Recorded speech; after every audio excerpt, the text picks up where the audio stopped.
Good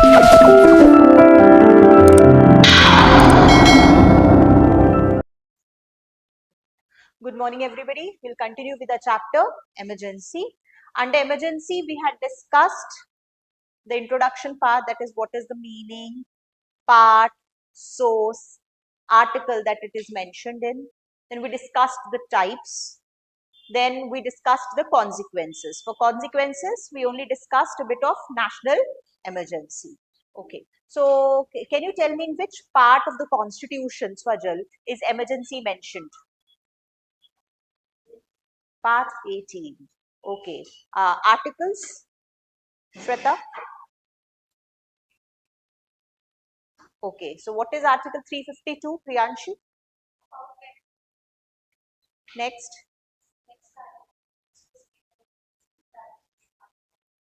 Also known as President's Rule, right. It is known as state emergency, constitutional emergency, or President's Rule. Article 356. National emergency, 352. Third type, Kanika, third kind of emergency is? Third kind of emergency. I had discussed three types of emergency. Yeah. Achha, you weren't there. You weren't there. Financial emergency, Article 360. Okay. From where have we taken it? German. Weimar Constitution of Germany. Is it clear? Okay. So we were discussing the time frame, the approval that is needed, right? Okay. Is judicial review applicable in case of national emergency? Is judicial review applicable? I want to know the current status. It is, yes. Why? Because President, there could be some malified intention or some other intention. So it is not something that is unquestionable in the court of law. Okay, it can be questioned by the court. Okay, fair enough. What is fait accompli, Priyanshi? What do you understand by term fait accompli? Yes, Vinita?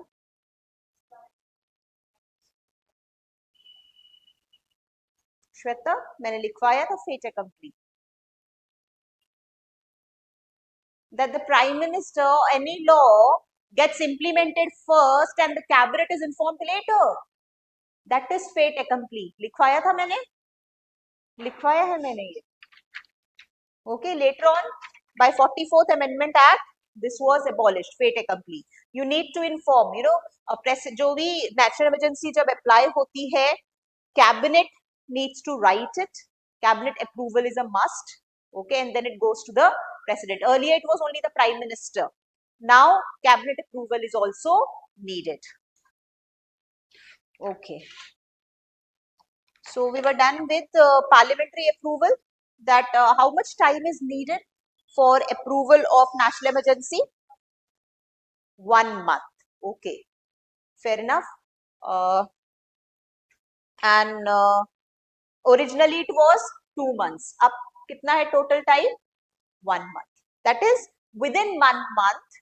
जैसे for example emergency मैंने कल थोड़ा सा next class में या तो आप मुझसे बाद में समझ लेना. नेशनल इमरजेंसी जो इंदिरा गांधी के टाइम पे इम्प्लीमेंट हुई थी, also that was what kind of emergency was it? External और इंटरनल? इंटरनल था वो. एक्सटर्नल, कोई वॉर नहीं था उस समय. वॉर के टाइम के ऑलरेडी 2 हो चुके, एक इंडो पाक वॉर, एक इंडो चाइना वॉर. वो एक्सटर्नल ग्राउंड पे था, ये इंटरनल ग्राउंड पे था. Although there is no word like internal disturbance used, it is replaced by armed rebellion. 44th Amendment Act 1978. ठीक है. तो एक बार जब इमरजेंसी डिक्लेयर हो गई, उसके बाद आपको इमरजेंसी मतलब सडन एक्शन लेना, लेकिन वो सडन एक्शन हमेशा सडन नहीं बना रहना चाहिए. You need approval, and that approval का जो टाइम है, फॉर एग्जाम्पल आज क्या तारीख हो रही है? 17th. विदिन नेक्स्ट मतलब टिल 17th मार्च, उस बीच में अगर आज इमरजेंसी डिक्लेयर होती है तो 17 मार्च से पहले पहले आपको लोकसभा राज्यसभा का अप्रूवल चाहिए होगा, so that you may continue with the emergency. ठीक है, आपने इमरजेंसी डिक्लेयर करी, अर्जेंट था, आप किसी से अप्रूवल नहीं ले सकते थे, लेकिन बाद में आपको अप्रूवल लेना होगा. So remember, the time limit for approval of national emergency is 1 month. Remember इसलिए because financial emergency का अलग time frame है और president rule का अलग time frame है. That is the reason. So you must know it. Now next write down heading time frame. Time frame.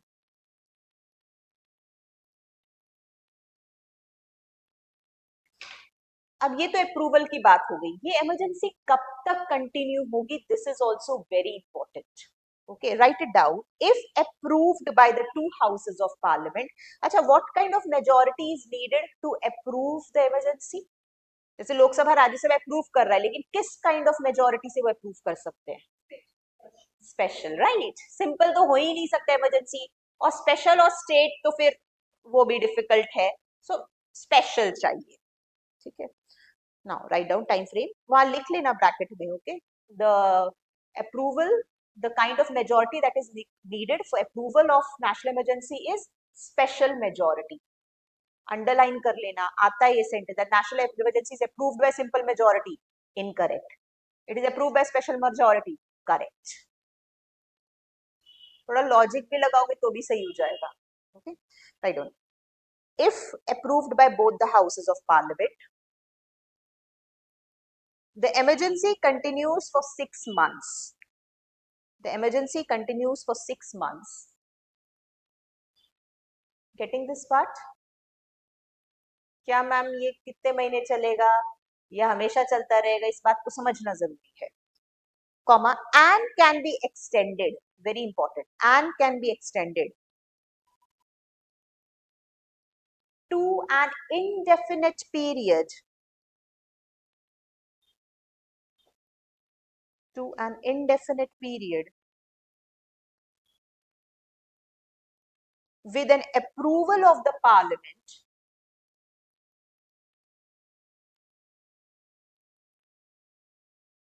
for every 6 months. Just a minute, beta.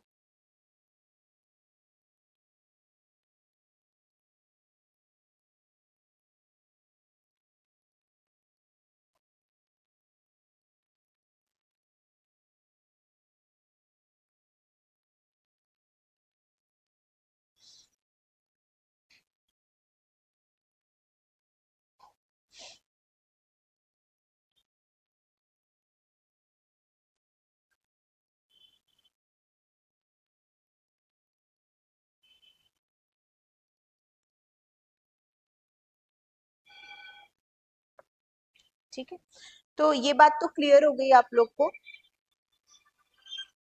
ये बात तो clear हो गई आप लोग को कि जो नेशनल इमरजेंसी है वो हमेशा के लिए लागू हो सकती है. There is no, you can say there is no time limit for it.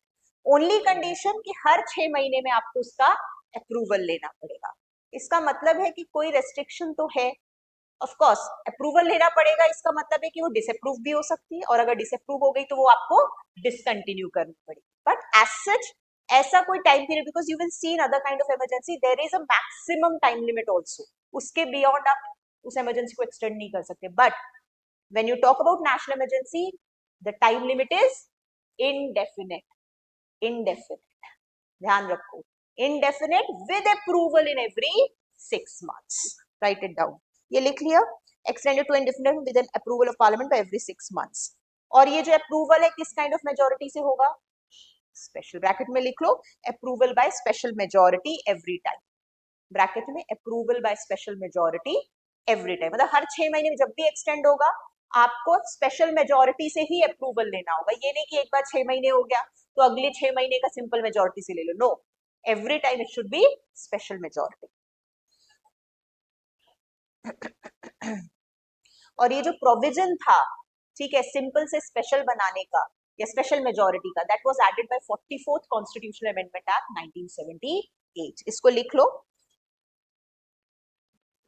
44th Constitutional Amendment Act 1978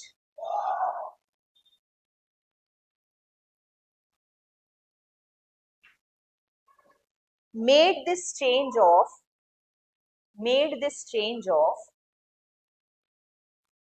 simple to special majority approval of simple to special majority, change of, yeah, simple to special majority to ensure higher scrutiny, to ensure higher scrutiny.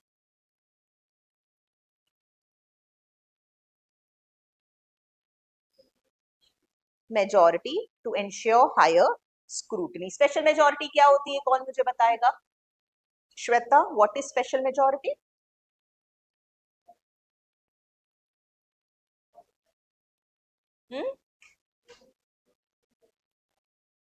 वो special है, तो simple क्या है? Yes Kanika,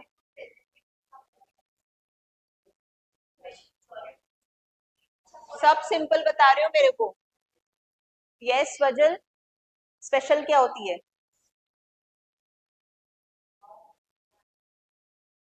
क्या half half करो, सब simple बता रहे हो मेरे को, नहीं रिवाइज किया अभी तक। Priyanshi,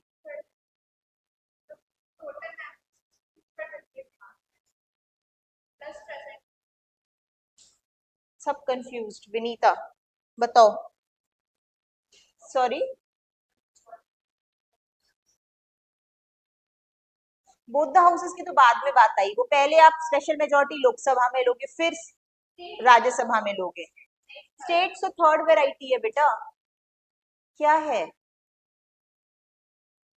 special is a majority of the total membership of the each house, या सिर्फ एक हाउस का ले लो। पहले लोकसभा की अगर हम बात करें, पहला आएगा majority of the total member, total member, यानी कि अगर 550 है, नॉट प्रेजेंट एंड वोटिंग है ही नहीं, प्रेजेंट एंड वोटिंग सिर्फ सिंपल के केस में आता है। प्रेजेंट एंड वोटिंग तो आप 6 लोगों में से ही हो जाएंगी चीजें। Don't use the term present and voting. Majority यानी 50% of the total membership of the house, पहला कंडीशन। दूसरा कंडीशन, हाँ हाँ, 2/3 ऑफ द मेंबर्स, यहां पे आप यूज कर लोगे present and voting.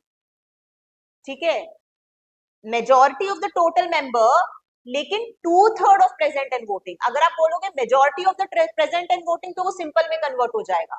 No, 2/3 of the present and voting, और उससे पहला condition 50% of the total membership of the each house. अगर 550 है तो आपको पता है कि 200 कितना, 275 चाहिए ही चाहिए होगा।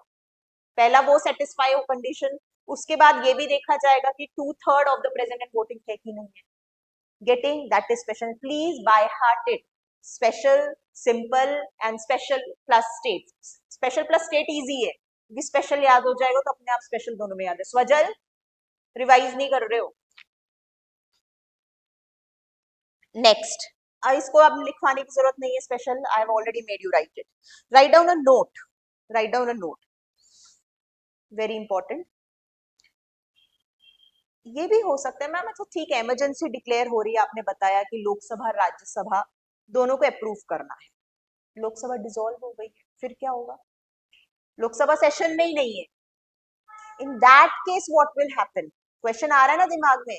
अभी तक हम ये पढ़ रहे हैं कि नेशनल इमरजेंसी तभी कंटिन्यू होगी जब दो हाउसेस अप्रूव करेंगे। राज्यसभा तो समझ लो परमानेंट हाउस है, वो तो कभी डिसॉल्व होगा नहीं। लोकसभा तो डिसॉल्व होगा, और ऐसे टाइम पे हो जाए जब लोकसभा सेशन में नहीं है, लोकसभा डिसॉल्व हो गई है।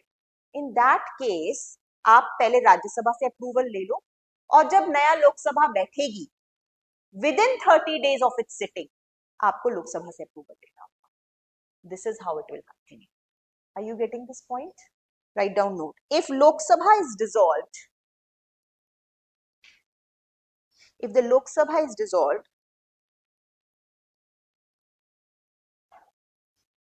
comma, the proclamation must be approved by the Rajya Sabha. The proclamation must be approved by the Rajya Sabha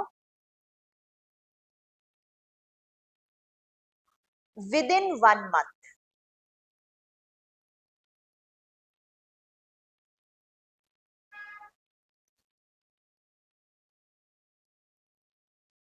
And by the newly constituted Lok Sabha, and by the newly constituted Lok Sabha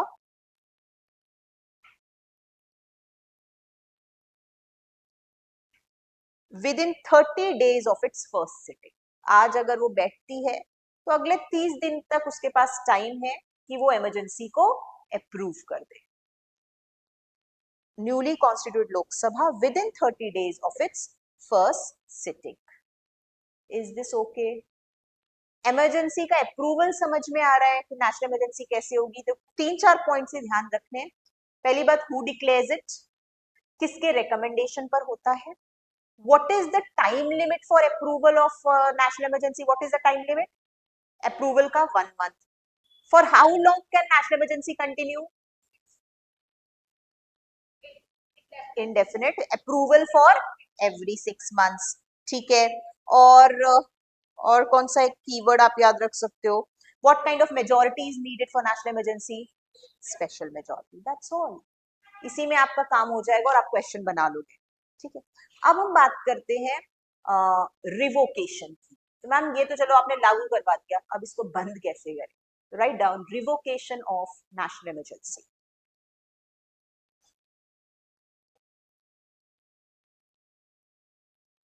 of course जिसने declare किया वही बंद करेगा. Write down a proclamation of emergency may be revoked. A proclamation of emergency may be revoked by the president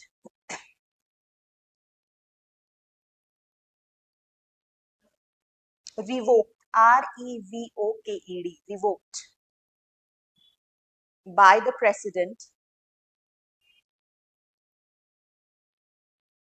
at any time by a subsequent proclamation. बाद में आप एक जैसे प्रोक्लेमेशन किया था अनाउंस करने के लिए, वैसे ही आपको प्रोक्लेम करना होगा to revoke it. And very important thing here it is, write down, such a proclamation does not require, such a proclamation does not require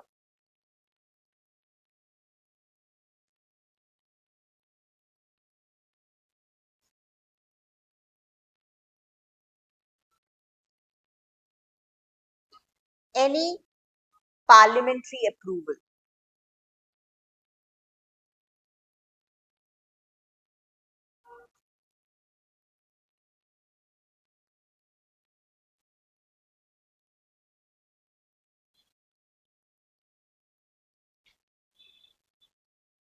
Write down next. President must revoke a proclamation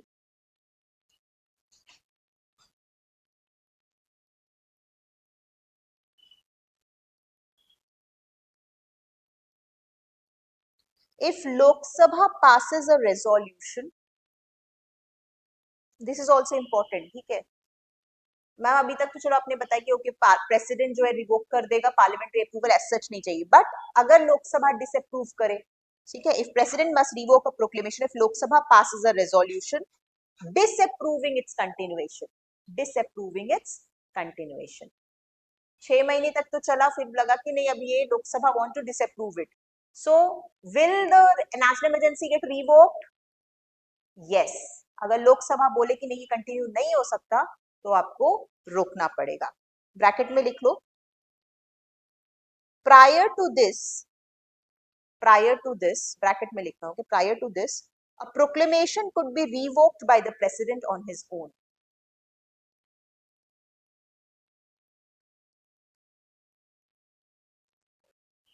Revoked by the president on his own. पहले ऐसे होता था कि खुद से जो है proclamation president कर सकते हैं, रोक सकते हैं, and Lok Sabha had no control in this regard. लेकिन अब लोकसभा के पास कंट्रोल है. And Lok Sabha, right down, and Lok Sabha, shall I repeat? Prior to that, prior to this, a proclamation could be revoked by the president on his own, and Lok Sabha had no control in this regard.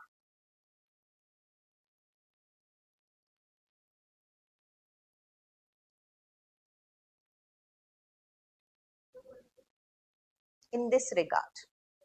But अब आपको पता है अगर लोकसभा चाहे तो emergency को revoke कर सकती है. राइट डाउन दिस जो प्रोविजन है ना ऊपर वाला, that Lok Sabha has a role in it, this was added by 44th constitutional amendment act 1978.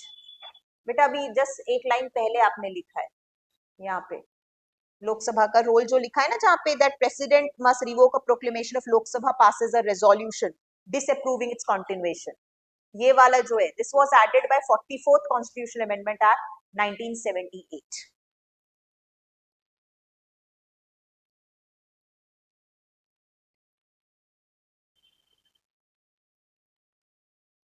Next line लिखो, the 44th Amendment Act 1978 also provided that the 44th Amendment Act 1978 also provided that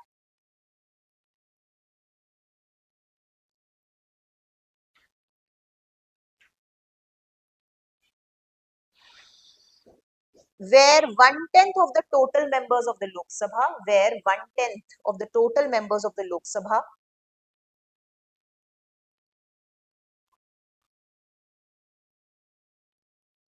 give a written notice to the Speaker,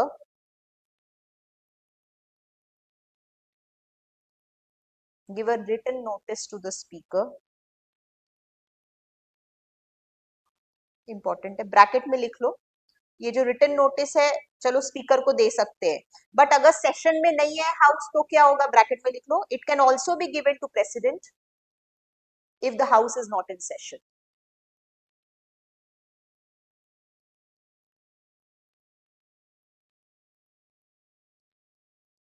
The house is not in session. Close the bracket. क्या होगा ma'am, ठीक है आपने notice दिलवा दी, write down a special sitting of the house should be held, a special sitting of the house should be held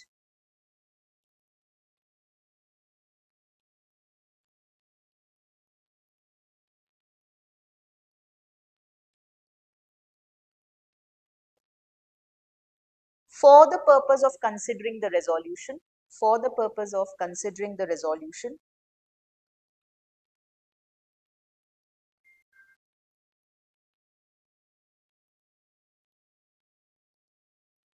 for the purpose of considering the resolution, comma, disapproving the continuation of proclamation, disapproving the continuation of proclamation. Ultimately what do you understand कि president के पास तो role है but Lok Sabha के पास भी control है to revoke the national emergency, ठीक है, और अगर 1/10 मेजोरिटी से कोई रेजोल्यूशन पास मतलब वो करते हैं मतलब प्रेजेंट करते हैं टू द प्रेसिडेंट और द स्पीकर, फिर उस रेजोल्यूशन पे जो भी है एक्शन लेना होगा, 14 डेज के अंदर आपको सिटिंग बिठानी पड़ेगी और डिस्कस करना होगा that whether it should be continued और डिसकंटिन्यूड. अच्छा, ये जो भी रेजोल्यूशंस जो लोकसभा पास करेगा, ठीक है, it can be done by simple majority, remember it. Discontinuation के केस में हम सिंपल मेजोरिटी यूज करते हैं, लेकिन इम्प्लीमेंटेशन के केस में it is special, there is a difference, ठीक है. So write it down, this revocation by Lok Sabha can be done by simple majority. Approval of revocation by Lok Sabha, approval of revocation by Lok Sabha can be done by simple majority. Very important point. ध्यान रखना इसमें special majority नहीं लगती, सिर्फ implementation में लगती है. That is all with the time frame. Clear? 1 month, indefinite, within 6 months every approval is needed if you want to continue it. Okay, revocation के केस में कभी भी रिवोक हो सकता है, ठीक है, और लोकसभा रिवोक कर सकती है, ठीक है. Next, what are the effects ma'am, impact क्या होगा, this is very important, why we criticise Indira Gandhi era. सबसे बड़ी बात है इम्पैक्ट जो आता है नेशनल इमरजेंसी. आज अगर मोदी गवर्नमेंट डिक्लेयर कर दे इमरजेंसी तो आपके अधिकारों का क्या होगा, ये बात समझना बहुत जरूरी है. This is very important, right it down, effects of national emergency.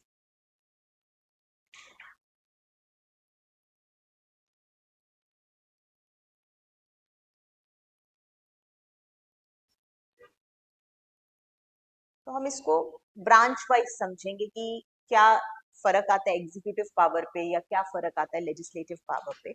Okay, let me tell you first, write down executive. What is the impact on executive, लिख लो. In national emergency, in national emergency, the executive power of the center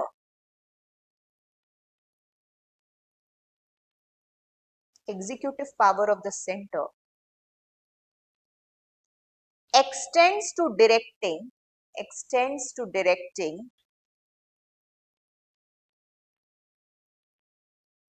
any state regarding the manner in which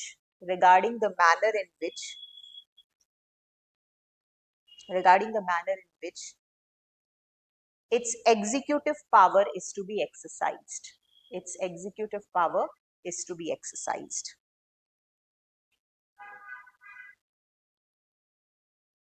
तो एक तरह से आप बोल सकते हो कि जब नेशनल इमरजेंसी होगी तो एग्जीक्यूटिव पावर के केस में सेंटर के पास ये अधिकार है एज एन एग्जीक्यूटिव कि वो स्टेट के एग्जीक्यूटिव पावर को डायरेक्ट कर सके. Okay, write down. However during a national emergency, center becomes entitled. during a national emergency NE लिख लो हर जगह पे. center becomes entitled to give executive directions to a state on any matter.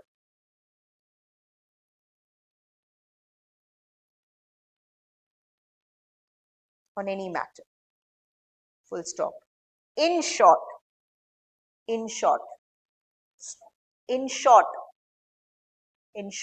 state gets completely controlled by the center. State gets completely controlled by the center when it comes to executive power. ये बात clear हो गई? Controlled by the centre. ठीक है, अगर national emergency declare होती है तो राजस्थान की गवर्नमेंट एक तरह से एग्जीक्यूटिव पावर के केस में कंप्लीट कंट्रोल किसका आ जाएगा? सेंटर का. Clear? Now let's talk about legislative power.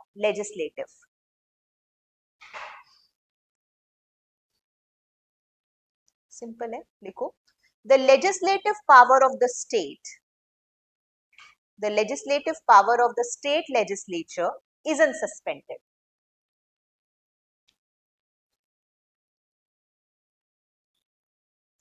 The legislative power of the state legislature is not suspended. क्या हो गया कनिका? ठीक है, comma. It becomes subject to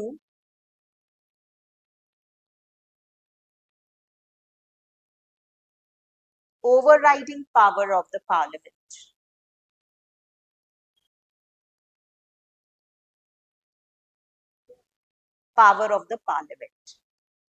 तो अब आप बोलो मैम क्या ये तो समझ में आ रहा है एग्जीक्यूटिव पावर के केस में जो गवर्नमेंट का जो पूरा कंट्रोल है. लेजिस्लेचर और गवर्नमेंट, एग्जीक्यूटिव और लेजिस्लेचर में फर्क तो समझते हो ना आप लोग? लेजिस्लेचर मतलब पूरा हाउस हो गया, जैसे विधानसभा हो गई, और एग्जीक्यूटिव क्या हो गया? जो वहां की गवर्नमेंट है. जब मैं बोलती हूँ कि नेशनल इमरजेंसी में गवर्नमेंट का जो एग्जीक्यूटिव पूरा कंट्रोल है वो सेंटर पे आ रहा है, दैट्स फाइन. बट क्या लेजिस्लेचर या क्या स्टेट लेजिस्लेचर सस्पेंड हो रहा है? No, it is not suspended. It just that कि वो पावर जो है पार्लियामेंट के पास ज्यादा आ जाएगी, लेकिन लेजिस्लेचर बना रहेगा. Write down. Thus, the normal distribution of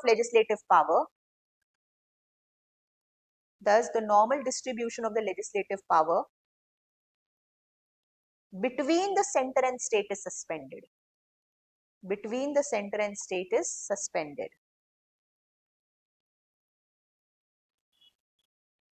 Those, underline कर लेना ये line. Though state legislatures are not suspended. आता है, which of the following statement is correct with respect to national emergency? State legislatures are suspended. Correct or incorrect? Incorrect. Remember, state legislature national emergency में suspend नहीं होता है. और कोई 2-3 line दे देंगे that national emergency continues for indefinite period, or the maximum period of national emergency is 1 year. Incorrect. State legislature is suspended. Incorrect. It is proclaimed by the prime minister. Incorrect. इस तरीके से. So if you have the concepts clear, you will be able to answer. Special ये line बहुत important है कि state legislature suspend नहीं होता. Just the distribution of power suspends, but not the state legislature itself. Okay. अब दोनों के case में जो एक डिफरेंस ड्रॉ कर लो with respect to continuation and discontinuation. क्या डिफरेंस दोनों में आपको नजर आएगा? Write down. Continuation and discontinuation of national emergency, इन दोनों के बीच में difference, so that for you it is easy. Continuation of national emergency लिख लेना, ऑफ एनी एंड डिसअप्रूवल और revocation of any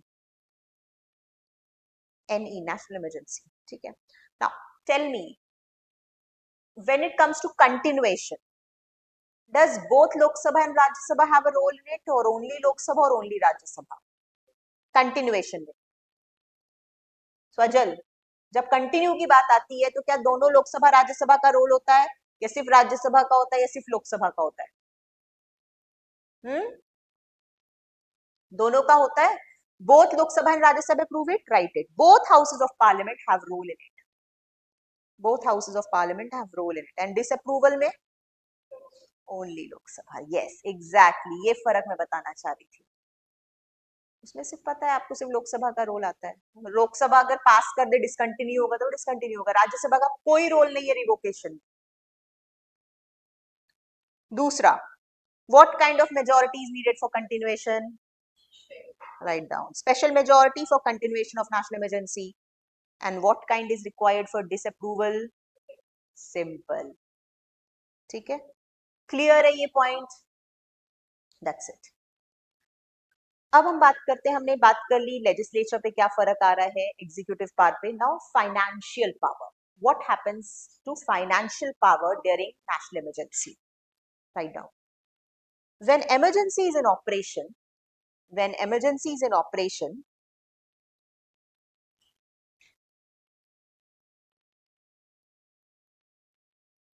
comma, president can modify when emergency is in operation. अभी सब हम national emergency बात कर रहे हैं, okay? President can modify the constitutional distribution. President can modify the constitutional distribution of revenues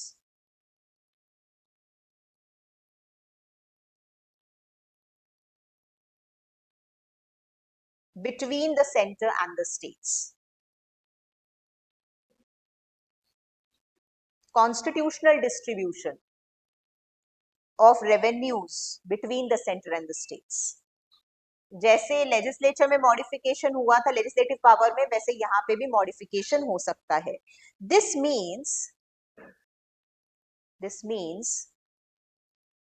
that the president can either reduce, or cancel the transfer of finances,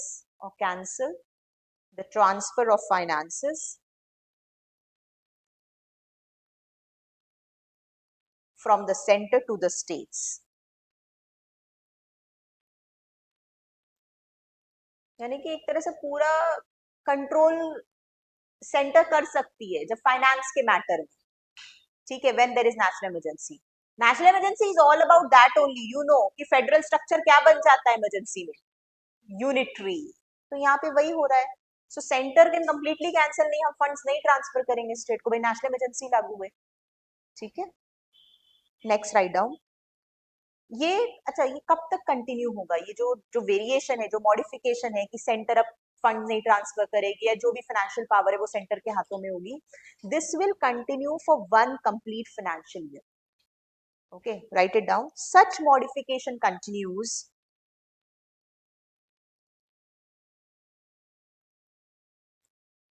जब भी लागू हुआ है उस फाइनेंशियल ईयर तक ही.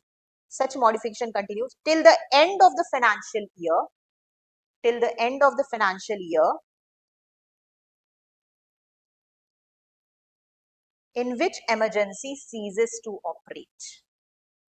फॉर एग्जाम्पल 2024 25-26 की बात कर, 25-26 में कोई बात इंप्लीमेंट हुई और वो रिवोक होनी है, तो 25-26 का जो फाइनेंशियल ईयर है हमारा कब से कब तक होता है फाइनेंशियल ईयर? 1 अप्रैल टू 31 मार्च, तो ये पीरियड रहेगा। तो अभी अगर डिसकंटिन्यू होता है तो 31 मार्च तक ही वो मॉडिफिकेशन आएगा। आप ये नहीं कि दिसंबर तक मतलब इमरजेंसी बंद होगी उसके बाद आप कंटिन्यू किए हुए, no, only till the end of the financial year. Okay. Also, write down also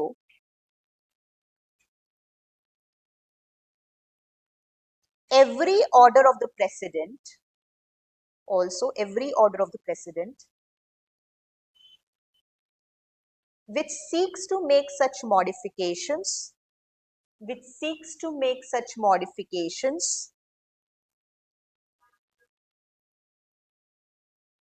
has to be laid before both the houses of parliament, has to be laid before, has to be laid before both the houses of parliament. मतलब कोई भी modification करना है parliament के सामने लेके आओ कि हम ये स्टेट के साथ फाइनेंशियल पावर में ये बदलाव लेकर आएंगे, आपको बताना होगा। Okay, that is all with the financial power. समझ में आ रहा है एग्जीक्यूटिव पे क्या असर है, स्टेट लेजिस्लेटिव पे क्या असर है, and financial. Now let's talk about what is the effect of national emergency on the term of Lok Sabha and legislative assembly. Write down effect of national emergency on Lok Sabha and state legislative assembly, on Lok Sabha and state legislative assembly।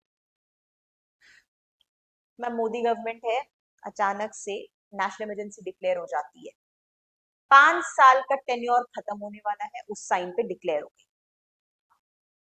Let me tell you the term of Lok Sabha will get extended. अब Modi government चल रही है, 5 साल का tenure, आपको पता है लोकसभा का टेन्योर कितना होता है मैक्सिमम? 5 साल। 5 साल बाद आपको नई सरकार लानी होगी, लेकिन इमरजेंसी डिक्लेयर हो जाए तो क्या इलेक्शंस होंगे? नहीं होंगे, टर्म एक्सटेंड हो जाता है 1 साल से। Same goes for legislative assembly also. आज अगर नेशनल इमरजेंसी डिक्लेयर हो जाती है तो एक तरह से नेशनल असेंबली का क्या हो जाएगा? टर्म एक्सटेंड हो जाएगा। अब इलेक्शंस कहां से होंगे भाई, इमरजेंसी डिक्लेयर हो गई है, ठीक है, राइट इट डाउन। तो ये भी एक इम्पैक्ट है। Okay, it extends the term of लोक सभा and state legislative assembly. Write down the life of लोक सभा may be extended, the life of Lok Sabha may be extended beyond its normal term of 5 years.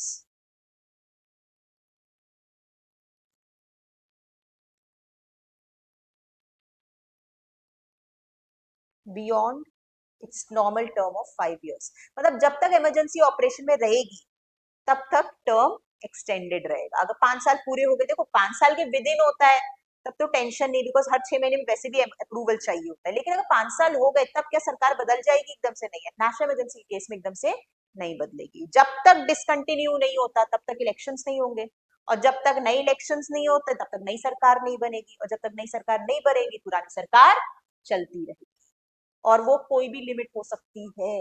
For example आप बोलो ma'am emergency 4 साल लगी रही, तो गवर्नमेंट का क्या होगा? 5 साल से कितने साल हो जाएगी? 9 साल हो जाएगी। Getting this point? Right down. Normally जो है 1 ईयर एट अ टाइम होना चाहिए, लेकिन again any length of time हो सकता है। अगर रिवोक हो गया उस बीच में तो ठीक है। Okay, so Lok Sabha may be extended beyond its normal term of 5 years by a law of parliament for 1 year at a time, for 1 year at a time। एक बार में लेकिन 1 साल ही एक्सटेंशन मिलता है max. By law of parliament for 1 year at time. दोबारा 1 साल extend करना है तो फिर लॉ ऑफ पार्लियामेंट आएगा, ठीक है, लॉ से आएगा, इलेक्शंस नहीं होंगे, लेकिन लॉ एक बार में, एक बार 1 साल का extension bye law of parliament for 1 year at a time, comma, for any length of time, for any length of time. ये डिफरेंस समझ में आ रहा है ना?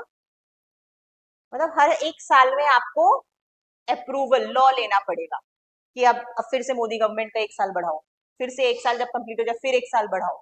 अगर इमरजेंसी कंटिन्यूड है तो। सो यू कैन से इट बेनिफिट्स द गवर्नमेंट। इसीलिए क्रिटिसिज्म भी होता है, ऐसा तो नहीं है इमरजेंसी इसलिए चालू करी गई है, लागू करी गई है कि आप अपनी सरकार का टर्म बढ़ाओ, आपको ऐसा लग रहा है आप तो हार जाओगे इलेक्शन, तो आपने इमरजेंसी लगा दी। यू कैन अब अगर मैलिफाइड इंटेंशंस है तो फिर डेमोक्रेसी नहीं रहेगी। Getting this part? मैलिफाइड तो बहुत कुछ किया जा सकता है। सिमिलरली स्टेट लेजिस्लेटिव असेंबली का क्या होगा, सेम चीज होगी यहां पर भी। पार्लियामेंट में extend normal tenure, state legislative assembly पे लिखो, स्टेट लेजिस्लेटिव असेंबली, पार्लियामेंट में extend normal tenure of state legislative assembly, parliament में extend normal tenure of state legislative assembly by 1 year at a time,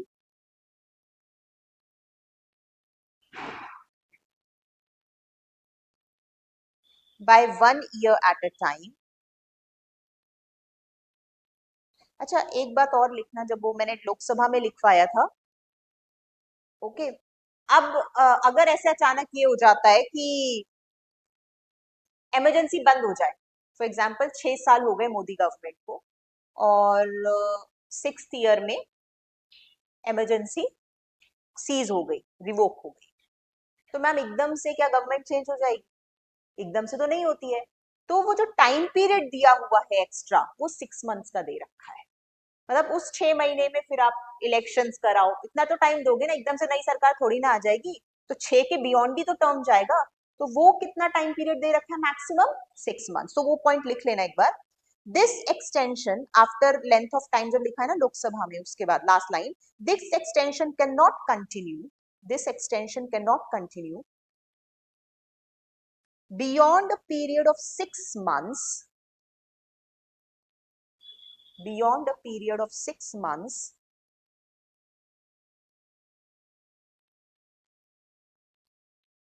after the emergency has ceased to operate, after the emergency has ceased, ceased मतलब समझते हो ना, खत्म होना, CEASED, ceased, CEASED, ceased to operate।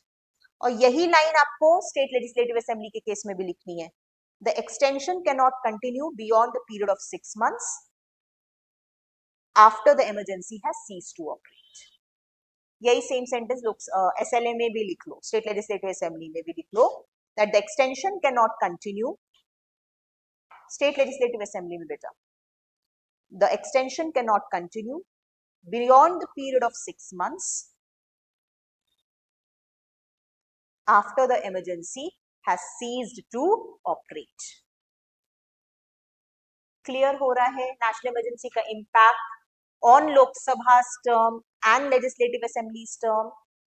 In short, it can be extended by 1 year at a time, although indefinitely। ठीक है, अब हम बात करते हैं इट्स इम्पैक्ट, वेरी इंपॉर्टेंट, जो सबसे ज्यादा लोगों का क्रिटिसिज्म हुआ इंदिरा गांधी के टाइम पे, its impact on fundamental rights. Write down, impact of national emergency on fundamental rights. So हमने कई क्राइटेरिया किया, legislative power, executive power, financial power, then we also understood impact of national emergency on Lok Sabha and legislative assembly tenure. Next is on fundamental rights. अगर ये आए, discussion में आ जाता है, question आ जाता है, explain the impact of national emergency, तो ये सब आपको एक्सप्लेन करना होगा इन्हीं हेडिंग्स के साथ, and you will fetch very good marks for your mains answer. ठीक है, फंडामेंटल राइट्स पे क्या इम्पैक्ट है, लेट मी टेल यू। दो इंपॉर्टेंट आर्टिकल्स हैं इसके लिए, one is article 358, other is article 359। ये जो दो आर्टिकल्स हैं 358 and 359, they basically discuss the impact of emergency on fundamental rights. ये दो आर्टिकल देखो, डिक्लेरेशन तो 356 से हुई या 352 से हुई नेशनल इमरजेंसी की, लेकिन उसका इम्पैक्ट कहाँ डिस्कस हुआ है? इन दो आर्टिकल्स में। आर्टिकल 358 क्या कहता है? वो ये कहता है कि all those articles, freedoms that are mentioned in article 19, they will get suspended। अगर आपका if it is to be declared that national emergency is declared under article 352 और देन 358 358 मेंशन हो गया, इसका मतलब है कौन से राइट सस्पेंड हो गए? आर्टिकल 19 के 6 फ्रीडम, पता है, freedom of speech and expression, association, assembly, movement, work, जो भी है वो सारे सस्पेंड हो जाएंगे। And not just that, suspension का मतलब ये है, अगर सस्पेंड हो गया, कोई लॉ बनता है जो आपके इन 6 फ्रीडम्स के अगेंस्ट है, इमरजेंसी के टाइम पे no action can be taken, क्योंकि आपके पास ये फंडामेंटल राइट्स है ही नहीं। नॉर्मल डेज में क्या होता है कि आपके, फॉर एग्जांपल, आज मैं आपके बोलने सुनने का अधिकार ले लूं तो आप कोर्ट जा सकते हो, या कोई लॉ ऐसा आता है जो आपके बोलने छीनने का अधिकार को छीनता है, तो we can declare that law null and void. But emergency में अगर कोई, फॉर एग्जाम्पल आज मोदी सरकार इमरजेंसी डिक्लेयर करती है एंड 358 लागू हो जाता है, एंड वो एक लॉ लेकर आती है कि विनीता क्लास के जितने बच्चे कुछ भी जवाब, कुछ भी बोल नहीं सकते, मीडिया पे कुछ नहीं लिख सकते, and you and that law will be held valid, उसको नल एंड वॉइड नहीं डिक्लेयर कर सकते on the ground that it is against your fundamental rights. Why? Because this is suspended. Getting the difference? क्यों इतना खतरनाक हो गया था? क्योंकि लोगों के अधिकार चले गए और लोगों के अधिकारों के खिलाफ चीजें हो रही हैं, लेकिन कुछ नहीं हो सकता। That is the problem of national emergency. ठीक है, तो मैम 359 क्या है? इसमें ऑल अदर राइट्स, जितने भी all other fundamental rights, they all get suspended except article 20 and 21। ये नहीं सस्पेंड होगा, बस ये दो आर्टिकल। अगर 359 लागू होता है तो सारे या फंडामेंटल राइट्स, अच्छा, fundamental rights itself don't get suspended, the enforcement get suspended. मतलब आप कोर्ट नहीं जा सकते हो, आपको कोई फंडामेंटल राइट अगर छीनता है तो आप कोर्ट के पास गुहार नहीं लगा सकते, जो नॉर्मली आप आर्टिकल 32 में कर सकते हो या आर्टिकल 226 में कर सकते हो। तो the enforcement of fundamental rights gets suspended under which article? Short में ऐसे समझो, article 358 suspends article 19 all 6 freedoms, and 359 suspends enforcement of fundamental rights. इतना याद रखोगे, काम हो जाएगा। 358 suspends article 19 and 359 suspends enforcement, except life and liberty नहीं जाएगी, और वो जो प्रिजनर्स वाला जो था वो नहीं जाएगा। That's all. Getting? This is the impact, right it down. Article 358 and लिख लो, article 358 and article 359 describe the effect of national emergency over fundamental rights. Article 358 and article 359 describe the effect of national emergency on fundamental rights. 358 लिख लो, article 358 it suspends article 19, bracket में लिख लो the 6 freedoms.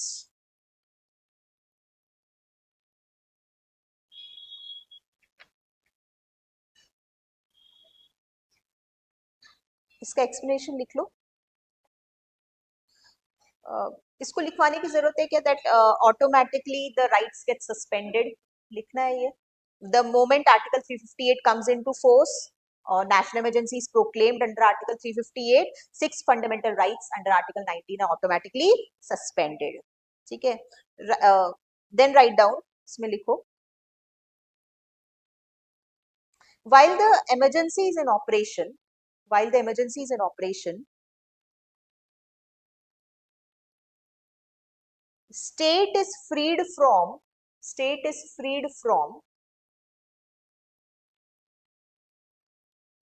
restrictions imposed by article 19. yes, article 19 तो restriction है ना state पर, अब state पे वो restrictions नहीं है, आपके rights are restrictions on the state. do you agree with it? from restrictions imposed by article 19. next line write down, in such a case state can make any law, in such a case state can make any law or can take any executive action. State can make any law. Make मतलब legislative power हो गई. Okay, make any law or can take any executive action taking away the six fundamental rights. Taking away the six fundamental rights guaranteed by the Constitution.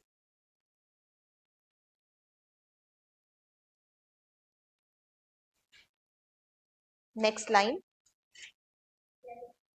the Constitution.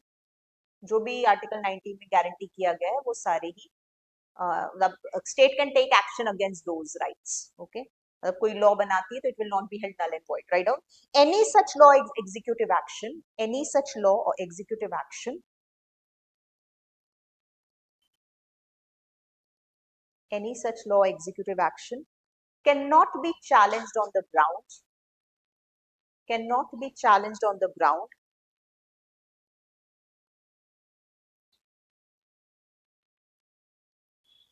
that they are inconsistent with six fundamental rights, that they are inconsistent with six fundamental rights,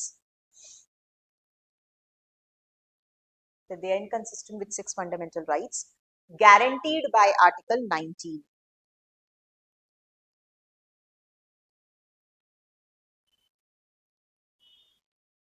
note लिखो, very important. तो ma'am ये article 19 कब activate होगा? फिर जब emergency revoke हो जाए. Write down a note. Article 19 will be revived. Article 19 will be revived the moment emergency ceases to operate. Emergency या simply लिख लो emergency ends, जैसा भी तुम लिखना है, ceases to operate और emergency ends. दूसरा नोट लिख लो इसी में.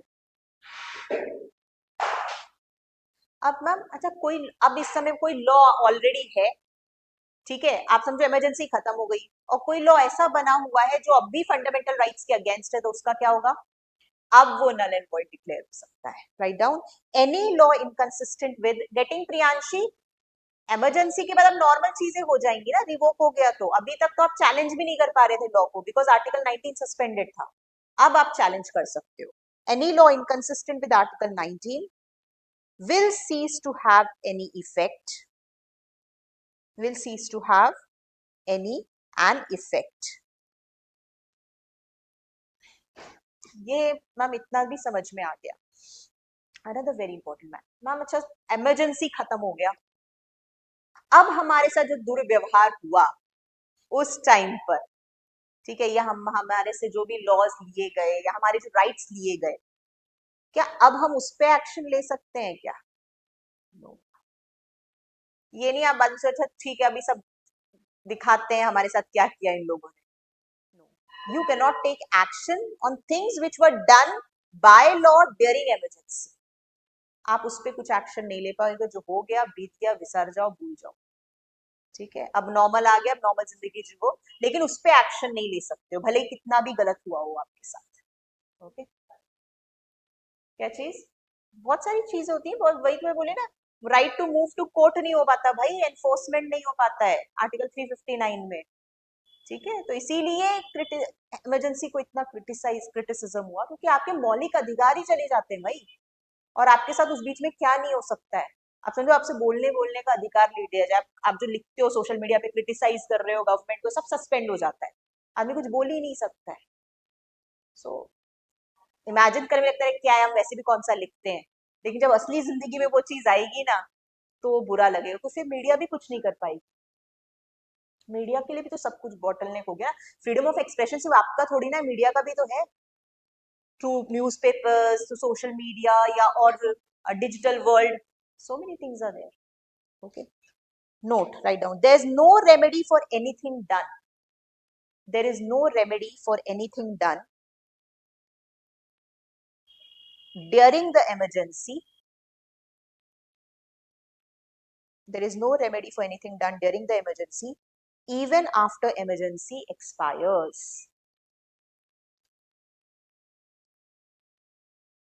यानी कि कोई भी लेजिस्लेटिव एग्जीक्यूटिव एक्शन पे आप कोई भी एक्शन नहीं ले सकते हो after emergency expires. I thought I would cover is this, but आज नहीं हो पाएगा. थोड़ा सा और इम्पैक्ट बाकी है हमारा, okay, because specially will we want I want to discuss article 359 पूरा बाकी है हमारा, and then that's all. 358, and then I'll make you write the comparative study between 358 and 359, and we'll start with precedents rule. I'll try and cover it tomorrow. Interesting है, इसको कोई भी point में miss कर नहीं सकती, भगाने के लिए फिर समझ नहीं आएगा, बट इट्स इंटरेस्टिंग ना कि क्या हुआ होगा उस समय. Okay, so that's all for the day. Thank you.